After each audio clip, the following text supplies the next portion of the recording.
பேர் வந்து குபேந்திரன். நான் வந்து 1996லேருந்து ஆட்டோ ஓட்டிட்டு இருக்கேன். கிட்டத்தட்ட 28 வருஷமா நான் வந்து வண்டி ஓட்டிட்டு இருக்கேன். ஆனா எனக்கு என்ன ஆட்டோல வந்து எந்தவித திருப்தி, மன திருப்தியும் கிடைக்கல. சந்தோஷம், பெரும் புகழ் எதுவுமே கிடைக்காம இருந்தது. ஆனா 2018ல வந்து என்னோட கஸ்டமர் ஒருத்தர் வந்து ரெகுலர் கஸ்டமர் நர்சரிக்கு வந்து செடி வாங்குறதுக்காக கூட்டிட்டு போனாங்க. அவங்க செடி வாங்க கூட்டு போகும்போது நான் வெயிட்டிங் டைம் நானும் போயிட்டு நர்சரி சுத்தி பார்க்க போயிட்டு விதவிதமான செடிகளை பார்த்தேன். அதை பார்க்கும்போது எனக்குள்ள ஒரு ஆசை வந்துருச்சு. அப்பதான் எனக்கு செடிகள் மேலே ஒரு ஈர்ப்பு வந்து, சரி நம்மளும் ஒரு 4 தொட்டியாவது வீட்டில் வாங்கி போய் வளர்த்து பார்க்கலாமேன்னு ஒரு ஆசை வந்தது. ஒரு 4 தொட்டி வாங்கி போய் வீட்டில் வச்சு வளர்த்து பார்த்தேன்.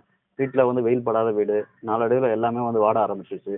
காசு கொடுத்து வாங்கின தொட்டியை வேஸ்ட் பண்ணக்கூடாதுன்றதுனால தான் வந்து சரி சொந்த வீடு இல்லை, சொந்த வண்டி இருக்கு இல்லையா, புது முயற்சியாக வந்து வண்டியில் செட் பண்ணி பார்க்கலாமேன்னு வண்டியில் செட் பண்ணி பார்த்தேன். இது வந்து பார்க்குறவங்க அத்தனை பேருக்கும் வந்து பிடிச்சிருந்தது. புதுசாக வித்தியாசமா இருந்தது. மற்ற ஆட்டோ கம்பேர் பண்ணும்போது என் ஆட்டோ வித்தியாசமா இருக்குது. எல்லாருமே வந்து மனம் திறந்து பாராட்ட ஆரம்பிச்சாங்க. அப்படி பாராட்ட ஆரம்பிச்சதுன்னா என்னோட ஆசைகள் வந்து அதிகரிச்சு, மேலும் நம்ம இந்த ஆட்டோவில் வந்து ஏதாவது புதுமையாக நம்ம பண்ணணும், மக்களுக்கு ஏதாவது ஒரு விஷயத்தை கொண்டு போய் சேர்க்கணும்னு தோணுச்சு. அப்பதான் அந்த ஏன் இது வந்து விழிப்புணர்வு ஆட்டோவாக மாற்றக்கூடாதுன்னு சொல்லிட்டு விழிப்புணர்வு ஆட்டோவாக மாற்றினேன். எனக்கு வந்து 2018ல் வந்து ஃபர்ஸ்ட் குடிநீர் விற்க ஆரம்பிச்சேன். அதுக்கப்புறம் இந்த செடிகள்லாம் விற்க ஆரம்பிச்சேன்.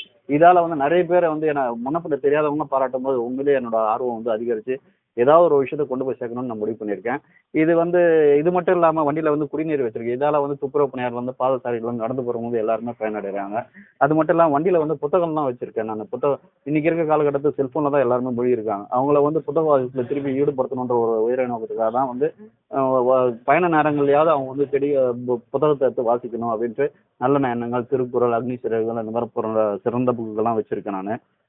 அது மட்டும் இல்லாமல் 2 உண்டியல் மாற்றுத்திறனாளிகளாக வச்சிருக்கேன். ஒன்று வந்து முதியோர் இல்லத்துக்காக வச்சிருக்கேன். 2018 வந்து எனக்கு ஒரு விபத்து ஏற்பட்டு கால் வந்து முறிவு ஏற்பட்டுச்சு. அப்பதான் வந்து நல்லா இருந்த நான் வந்து தாங்கி தாங்கி நடக்க ஆரம்பிச்சிட்டேன். அப்பதான் எனக்கு ஒரு ஃபீலிங் வந்தது, நல்லா இருந்த நாமே இந்த மாதிரி பாதியில் ஊனமாயிட்டுமே. இது வந்து நம்ம இயற்கையா இப்போ பிறவில இருந்தே ஊனமாறவங்க ஏதாவது ஒரு உதவி நம்ம ஆள முடிஞ்ச உதவி செய்யணும் அப்படின்ற ஒரு எண்ணம் வந்தது. அப்போ நம்ம பெருசா உதவி செய்ய முடியாது, சிறிது சிறிது தான் ஏதாவது ஒரு சேர்த்து வச்சு கொடுக்க முடியுன்றதுனால டெய்லி 10 ரூபா என்னோட உழைப்புல இருந்து அது சேமிச்சு வந்து monthly once 2 months once Ramachandra charitable trust குரோம்பேட்டில் இருக்கு, அவங்களுக்கு கொண்டு போய் என்னால் முடிஞ்ச உதவி நான் பண்ணிட்டு இருக்கேன். அது மட்டும் இல்லாமல் நான் வந்து உடல் உறுப்பு தானமும் பண்ணியிருக்கேன். உடல் உறுப்பு தானம் பண்ண முக்கிய காரணம் வந்து நடிகர் கமலஹாசன் தான். அவர் தான் எனக்கு வந்து இன்ஸ்பிரேஷன். அவர் வந்து உடல் உறுப்பு தானம் பண்ணியிருந்தேன். நான் ஒரு 4 இதழில் படித்தேன். அது அப்புறம் தான் எனக்குள்ள ஒரு மனமாற்றம் தான், ஏன் நம்மளும் அதை பண்ணக்கூடாது அப்படின்னு ஒரு எண்ணம் வந்தது. அப்போ 2019 ராஜீவ்காந்தி அரசு மருத்துவமனையில் வந்து என்னோட உடல் உறுப்பு தானம் வந்து பதிவு பண்ணி வச்சிருக்கேன். இது மட்டும் இல்லாமல் என்னோட குடும்பத்தில் வந்து என்னோட மனைவி, மூத்த மகன் எல்லாருமே வந்து பதிவு பண்ணி வச்சிருக்கேன். இந்த அவேர்னஸும் மக்கள் கிட்ட கொண்டு போய் சேர்க்கணுன்றதுக்காக தான் நான் வந்து இந்த முயற்சியில் இறங்கியிருக்கேன். ஏன்னா இன்னைக்கு இருக்க காலகட்டத்துக்கு வந்து ஒன்றும் நம்ம உதைக்கிறோம் இல்லை எரிக்கிறோம், இந்த 2 விஷயம் தான் பண்றோம் நம்ம. இது வந்து அடுத்தவங்களுக்கு வந்து நம்ம இறந்ததுக்கு அப்புறம் பயனுள்ளதா அமையணும்னா நம்ம வந்து முன் வந்து உடல் உறுப்பு தானம் வந்து செய்யறதுக்கு முன் வரணும். இதை வந்து நம்ம செய்யும் போது அடுத்தவங்க வந்து சில காலம் உயிர் வாழறதுக்கு வந்து ஒரு வாய்ப்பா அமையும். அவங்களும் வந்து சில காலம் வந்து உயிர் வாழ்வாங்க. ஸோ இந்த உயர நோக்கத்துக்காக நான் உடல் உறுப்பு தானம் பண்ணியிருக்கேன். இந்த அவேர்னஸும் வந்து மக்கள் கிட்ட சென்றடைஞ்சு அவங்கள வந்து அவங்களோட உடல் உறுப்புகள் வந்து வீண் போகாம அடுத்தவங்களுக்கு பயனுள்ளதாக அமையறதுக்கு ஒரு காரணமா இருந்தாங்கன்னா அது உண்மையிலேயே மிகப்பெரிய எனக்கு சந்தோஷமா இருக்கும். எல்லாரையும் மாற்றணும்னா ஒரு சில பேராக மாறுவாங்கன்ற ஒரு நம்பிக்கையில நான் முயற்சியில் ஈடுபட்டிருக்கேன். இது கண்டிப்பா நிறைய பேர் சென்றடையும், ஒரு மாற்றத்தை உருவாக்கும்னு கண்டிப்பா நம்புறேன் நான்.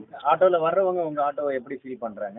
ஆட்டோல வரவங்க ஒவ்வொருத்தரும் ஒரு விதமான பேர் வச்சு கூப்பிடுறாங்க. இது வந்து உண்மையிலேயே வந்து ஒரு தோட்டத்துல வந்து பயணிக்கிற மாதிரி இருக்குன்னாங்க. ஒருத்தர் மூவிங் கார்டன் சொல்லுவாங்க, ஒருத்தர் வந்து பசுமை ஆட்டோன்னுவாங்க, ஒருத்தர் இயற்கை ஆட்டோன்னுவாங்க.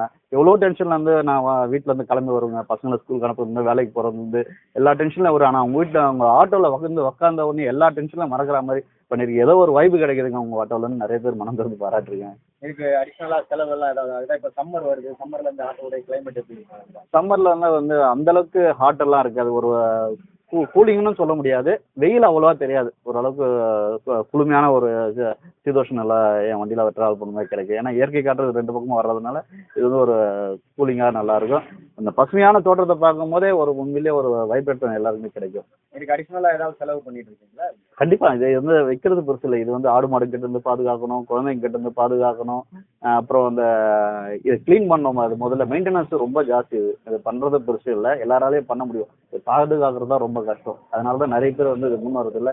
நானே இப்போ வந்து வெளியில ரோட்ல விட்டு இருந்த வண்டியை இப்போ வந்து இது பாதுகாக்கணுன்றதுக்காக பிரைவேட் பார்க்கிங்ல எடுத்து கட்டணம் பே பண்ணி மந்த்லி பேசிஸ்ல பிரைவேட் பார்க்கிங்லாம் வண்டி விட்டுட்டு இருக்கேன். அதனாலதான் இதெல்லாம் என்னால தொடர்ந்து காப்பாற்ற